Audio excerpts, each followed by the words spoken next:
Hello दोस्तों, कैसे हैं आप सभी। उम्मीद है आप सभी अच्छे होंगे। तो आज हम लोग देखने वाले हैं धातु के बारे में कि धातु क्या होता है। ठीक है, सबसे पहले आज हम लोग पढ़ेंगे धातु धातु क्या होता है। उसके बाद हम लोग पढ़ेंगे कि धातुओं के गुण के बारे में जानेंगे। दूसरे पॉइंट में हम लोग जानेंगे धातुओं के गुण। ठीक है, धातुओं के गुण के बारे में जानेंगे। और तीसरे हम लोग पॉइंट में जानेंगे कि धातुओं में कौन कौन से अपवाद हैं। ठीक है, धातुओं के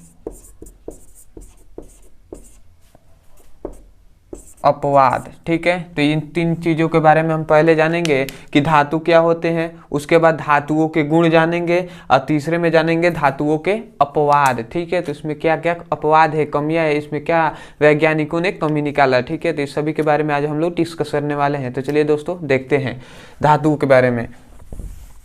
तो सबसे पहले धातु के बारे में देखते हैं। देखिए, धातुओं को मैं सबसे पहले डिफिनीशन लिखवाने से पहले आपको थोड़ी सी बात मैं बता दूं, उसके बाद मैं आपको डिफिनीशन लिखवाऊंगा और उसके बाद मैं आपको समझाऊंगा। ठीक है, तो देखिए धातुओं के बारे में आप सिंपल से जानिए। जैसे कि मान लीजिए कोई भी व्यक्ति है, कोई भी व्यक्ति है, यह क्या, ये किसी को कर्जा देता है, ये किसी को क्या करता है, ऋण देता है। तो जब ये ऋण देगा तो ये प्लस चार्ज आ जाएगा और जो ऋण लेता है उस पर माइनस चार्ज आ जाता है।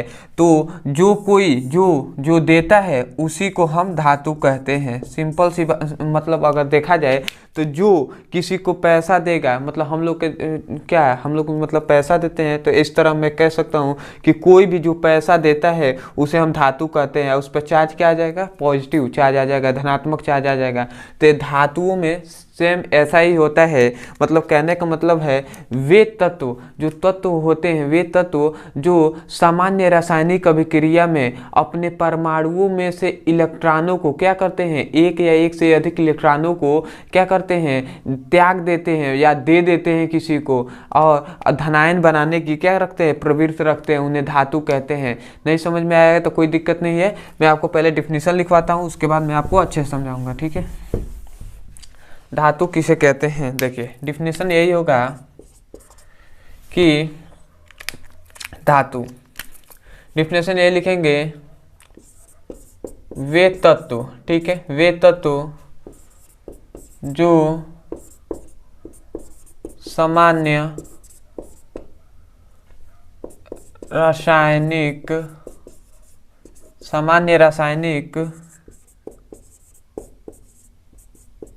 अभिक्रिया में, सामान्य रासायनिक अभिक्रिया में क्या करते हैं, सामान्य रासायनिक अभिक्रिया में अपने परमाणुओं में से एक या एक से अधिक इलेक्ट्रॉन क्या करते हैं, एक या एक से अधिक इलेक्ट्रॉन को क्या करते हैं, इलेक्ट्रॉन को ऐसे दर्शाते हैं। ठीक है, एक या एक से अधिक इलेक्ट्रॉनों को क्या करते हैं, त्याग देते हैं तथा धनायन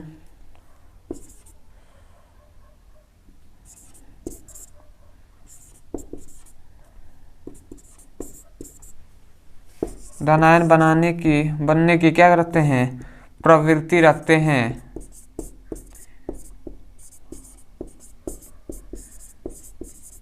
उसे क्या कहते हैं, धातु कहते हैं। देखिए एग्जाम टाइम में अगर कोई पूछ दे धातु किसे कहते हैं, तो सिंपल वे में आप कहेंगे जो वे परमाणु जो एक इलेक्ट्रॉन किसी को दे देते हैं और धनायन बनाने की प्रवृत्ति रखते हैं, उन्हें क्या कहते हैं, धातु कहते हैं। सिंपल वे में कोई पूछे तो आप ऐसे कह सकते हैं कि कोई भी परमाणु एक इलेक्ट्रॉन या एक से अधिक इलेक्ट्रॉन को किसी दूसरे परमाणु को दे देता है और उस पर क्या आ जाता है, धनात्मक पॉजिटिव चार्ज आता है, पॉजिटिव चार्ज आ जाता है उसके ऊपर, उसी को हम क्या कहते हैं, धातु कहते हैं। परंतु परंतु एग्जाम टाइम में अगर लिखा जाए तो आप ऐसे लिखेंगे, अच्छे से लिखेंगे तो क्या होगा, आपको नंबर मिलेगा। तो ऐसे लिखेंगे, वे तत्व जो सामान्य रासायनिक अभिक्रिया में क्या करते हैं, अपने परमाणुओं में से, ठीक है, हम जानते हैं परमाणु में क्या होते हैं, इलेक्ट्रॉन, प्रोटॉन और न्यूट्रॉन होते हैं।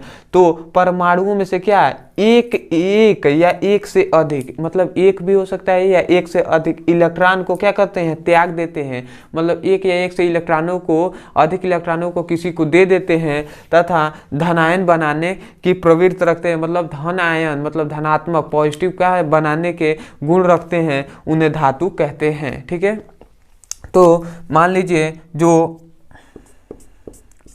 सोडियम होता है, ठीक है, सोडियम ये क्या करता है, सोडियम Na11 होता है इसका परमाणु क्रमांक। ठीक है, तो ये क्या करता है, एक इलेक्ट्रॉन को किसी को दे देता है। ठीक है, एक इलेक्ट्रॉन को क्या करता है, ये दे देता है। तो इस पे क्या आ जाता है, सोडियम पे क्या आ जाता है, पॉजिटिव चार्ज आता है। ठीक है, सोडियम पे क्या चार्ज आ जाता है, पॉजिटिव चार्ज आता है।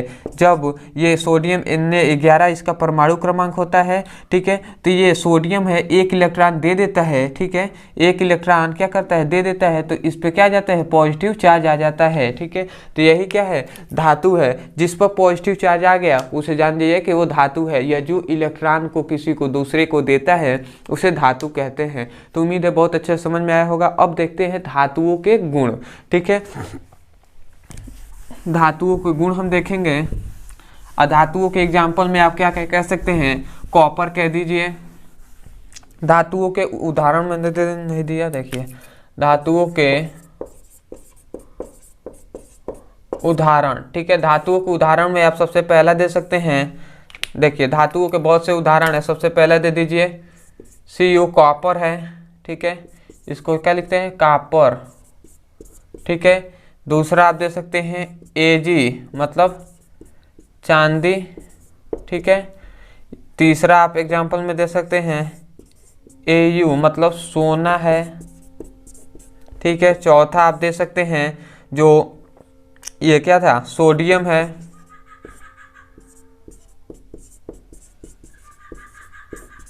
देखिए ऐसे करके आप बहुत से एग्जाम्पल दे सकते हैं। पांचवा भी एग्जाम्पल दे सकते हैं Hg क्या है, पारा है, मरकरी है। ठीक है, तो ये सभी क्या है, ये सभी धातुओं के क्या है, एग्जाम्पल है, उदाहरण है। ठीक है, अब हम देखेंगे धातुओं के गुण कि धातुओं के कौन कौन से गुण होते हैं। तो चलिए देखते हैं। धातुओं के गुण में से बहुत से क्वेश्चन आते हैं क्या, ऑब्जेक्टिव टाइप में। ठीक है, तो धातुओं के गुण के बारे में आप अच्छे से देखिएगा। धातुओं के गुण, देखिए धातुओं के गुण में सबसे पहले याद रखेंगे, सबसे पहला गुण यही होता है कि धातु विद्युत, ठीक है, धातु विद्युत तथा ऊष्मा के सुचालक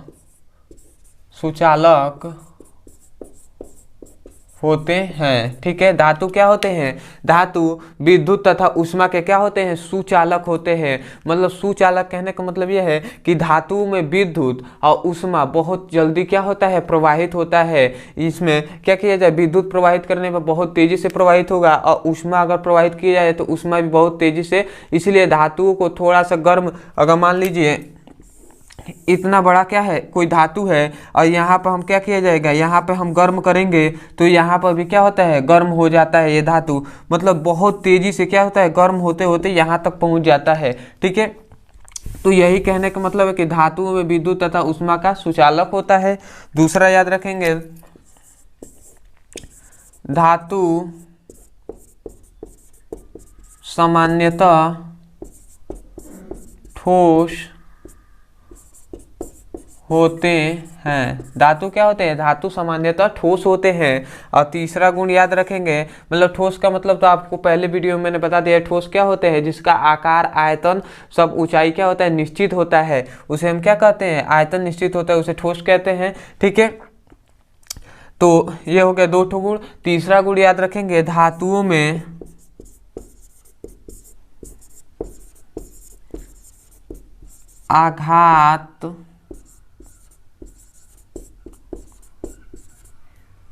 आघात वर्धनीयता का गुण होता है। धातुओं में क्या होता है? आघात वर्धनीयता का गुण होता है।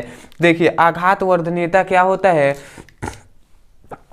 तो याद रखेंगे आघात वर्धनीयता क्या होता है, जब किसी धातु को पीट कर, ठीक है, जब कोई धातु है, मान लीजिए ऐसा क्या है, ऐसा कोई धातु है, एक गोलाकार क्या है, धातु है, और गोलाकार धातु को क्या किया जाए, एक गोलाकार धातु है और इसको पीट कर एक पतले से चादर के रूप में, ऐसे क्या किया जाए, इस धातु को पीट कर एक पतले से चादर के रूप में क्या किया जाए, परिवर्तित कर दिया जाए, उसे को क्या कहते हैं, आघात वर्धनीयता कहते हैं। ठीक है, मतलब धातुओं को आघात वर्धनीयता का मतलब धातुओं को पीट कर पतले चादर के रूप में बना देना, वो क्या कहलाता है, परिवर्तित कर देना, वही आघात वर्धनीयता कहलाता है। तो धातुओं में आघात वर्धनीयता के गुण सबसे अधिक होता है। ठीक है, धातुओं को पीट कर सबसे अधिक क्या किया जा सकता है, चादर के रूप में बनाया जा सकता है। ठीक है, याद रखेंगे, और ये भी याद रखेंगे इसमें पॉइंट, सबसे अधिक आघात वर्धनीयता किस धातु का होता है। ठीक है, तो सबसे अधिक आघात वर्धनीयता आप याद रखेंगे, सबसे अधिक आघात वर्धनीयता Au का होता है। Au मतलब सोना का होता है। ठीक है, इस पॉइंट को याद रखेंगे। और दूसरे में, ये तो पहला सबसे अधिक क्या होता है, सोना में होता है, और उसके बाद Ag में होता है, जिसे Ag मतलब चांदी। ठीक है, चांदी में होता है। ठीक है, तो सबसे अधिक आघात वर्धनीयता सोना में होता है, उसके बाद चांदी में होता है। ठीक है, और याद रखेंगे ये भी पॉइंट, चौथा पॉइंट ये भी याद रखेंगे कि धातुओं में तन्यता का गुण होता है, गुण होता है। ठीक है, धातुओं में क्या होता है, सबसे अधिक तन्यता का गुण होता है, तन्यता का भी गुण होता है। तन्यता मतलब किसी धातु को क्या किया जाए, खींच कर उसे पतले चादर के, पतले क्या, तार के रूप में व्यक्त किया जा सके या परिवर्तित किया जा सके, उसे क्या कहते हैं, हम तन्यता कहते हैं। तन्यता का मतलब मान लीजिए कोई भी ऐसे, मान लीजिए एक क्या है, धातु है, इसको क्या किया जाए, इसको खींच कर एक पतले से क्या, तार के रूप में इसे व्यक्त किया जाए। इसे गोलाकार धातु है, इसे क्या किया जाए, इसको खींचकर इसको क्या किया जाए, एक तार के रूप में परिवर्तित कर दिया जाए, बहुत से लंबा तार के रूप में क्या किया जाए, परिवर्तित कर दिया जाए, उसी को क्या कहते हैं, धातु। तो धातुओं में सबसे अधिक क्या होता है, धातुओं में तन्यता का गुण होता है, मतलब धातुओं को खींचकर बहुत लंबे तार के रूप में परिवर्तित किया जा सकता है। और ये भी याद रखेंगे, सबसे अधिक कौन सी धातुओं में तन्यता होता है, तो सबसे अधिक तन्यता किसमें, आघात वर्धनीयता और तन्यता सबसे अधिक पहले सोना में होता है, और दूसरा Ag क्या होता है, चांदी में होता है। ठीक है, तो ये दो गुण, ये 4 पॉइंट हो गए। अब पांचवा याद रखेंगे, पांचवा, धातु जो होते हैं कैसे प्राप्त होते हैं, तो धातुओं को खनन द्वारा प्राप्त किया जाता है। ठीक है, धातुओं को खनन द्वारा प्राप्त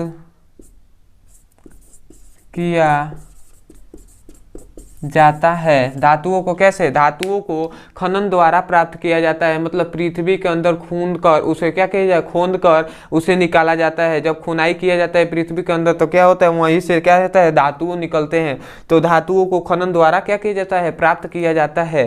ठीक है, अगला गुण देखते हैं। ठीक है, ऊपर मैं लिखता हूँ, इसको मिटका रहा हूँ, आप स्क्रीनशॉट ले सकते हैं। ठीक है, तो चलिए देखते हैं। ये तो 5 गुण हुए, अब 6वां देखेंगे हम गुण।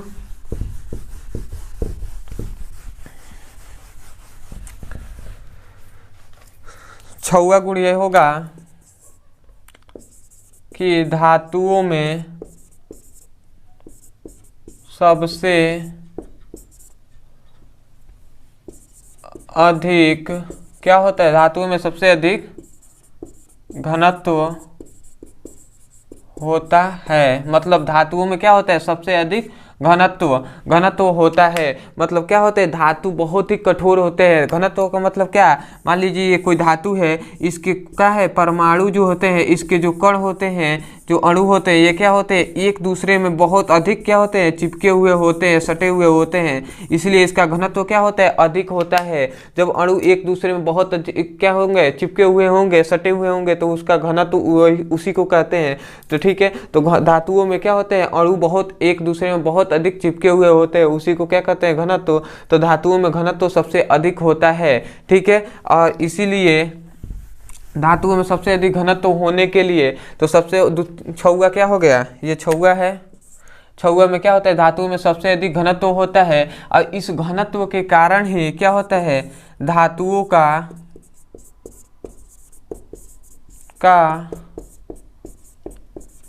गलनांक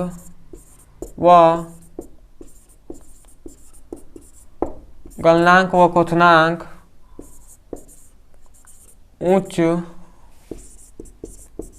होता है। ठीक है, धातुओं के जो क्या होता है, घनत्व के कारण ही धातुओं के क्या गलनांक और क्वथनांक बहुत उच्च होता है। मतलब गलनांक और क्वथनांक के यही मतलब है कि धातुओं को गर्म कर बहुत आसानी से गर्म करके उसे क्या किया जाता है, वाष्प में बदला नहीं जा सकता। ठीक है, तो इसीलिए कहा जा रहा है कि धातुओं का गलनांक और क्वथनांक क्या होते हैं, बहुत उच्च होते हैं। ठीक है, अब देखेंगे सातवां गुण, देखिए याद रखेंगे, ये हो गया क्या, ये हो गया 7 तो 8वां हम देखेंगे गुण कि क्या होता है, धातु सबसे मनुष्य द्वारा सबसे पहले प्रयोग किए जाने वाला क्या है, धातु कौन सा है, मनुष्यों द्वारा सबसे पहले प्रयोग किए जाने वाला धातु कौन सा है। तो याद रखेंगे, मनुष्यों द्वारा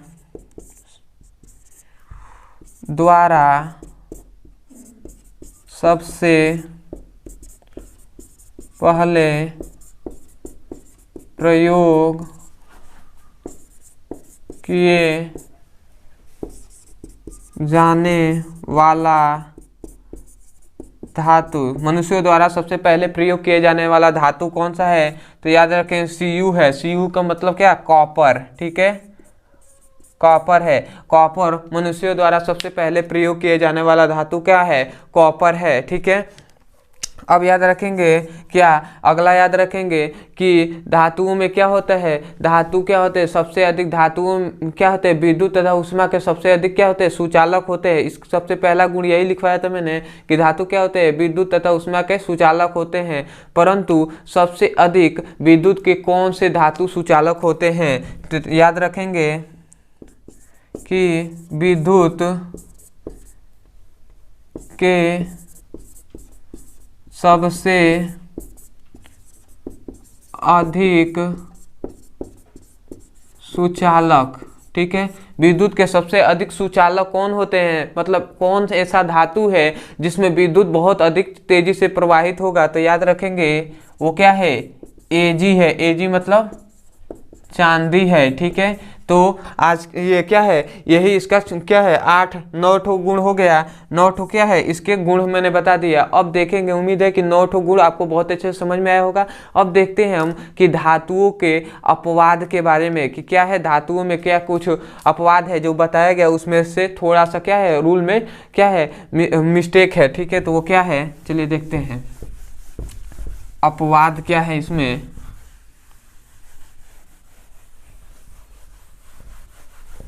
धातुओं के अपवाद,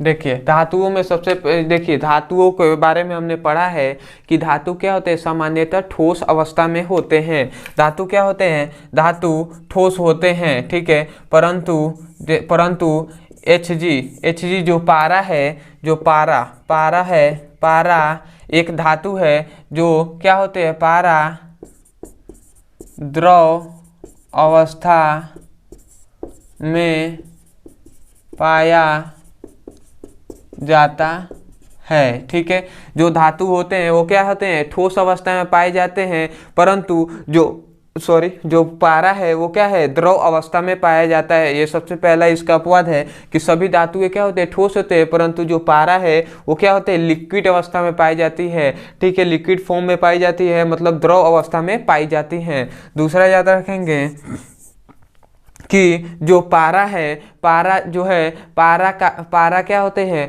पारा का अयस्क क्या होता है, ठीक है, Hg मतलब पारा का, ये पॉइंट याद रखेंगे, पारा का अयस्क, पारा का अयस्क क्या होता है, तो याद रखेंगे सिनेबार होता है। ठीक है, सिनेबार होता है, मतलब पारा क्या होते हैं, धातुओं के अपवाद एक ही ठो है, यही है कि Hg क्या होता है, द्रव अवस्था में पाए जाते हैं। और कुछ देख लिया जाए, जो Hg होता है उसके गुणों के बारे में जाना जाए तो Hg क्या होते हैं, Hg का अयस्क जो होता है वो सिनेबार होता है। ऑब्जेक्टिव टाइम में क्वेश्चन में पूछ दिया जाता है कि पारा का अयस्क कौन क्या है, तो याद रखेंगे पारा का अयस्क सिनेबार है। ठीक है, सिनेबार है। और याद रखेंगे तीसरा कि जो Hg है, ठीक है, जो तीसरा गुण याद रखेंगे, क्या पारा के बारे में तीसरे गुण याद रखेंगे कि पारा जो है वो धातुओं के साथ मिलकर क्या बनाता है, तो याद रखेंगे पारा धातुओं के साथ मिलकर, ठीक है, पारा धातुओं के साथ मिलकर क्या बनाता है, तो याद रखेंगे पारा धातुओं के साथ मिलकर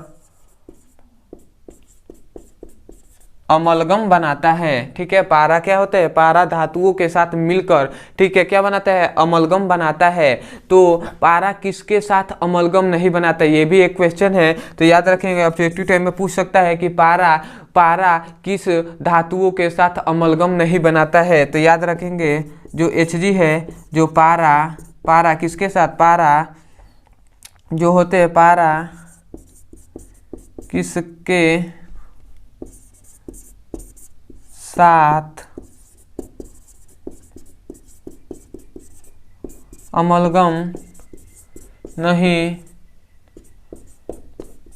है। ठीक है, पारा किसके साथ अमलगम नहीं बनाता है, तो याद रखेंगे ये क्वेश्चन में पूछा जा सकता है पारा किसके साथ अमलगम नहीं बनाता है, तो याद रखेंगे पारा जो होता है Fe के साथ। Fe मतलब क्या, आयरन जो है, आयरन या लोहा भी लिख सकते हैं। ठीक है, लोहा जो Fe है उसके साथ क्या बनाता है, अमलगम नहीं बनाता है। तो उम्मीद है दोस्तों बहुत अच्छे से आपको समझ में आया होगा। अगर समझ में आया है तो चैनल को सब्सक्राइब कीजिए, वीडियो को लाइक कीजिए। मिलते हैं अगले वीडियो में, धन्यवाद।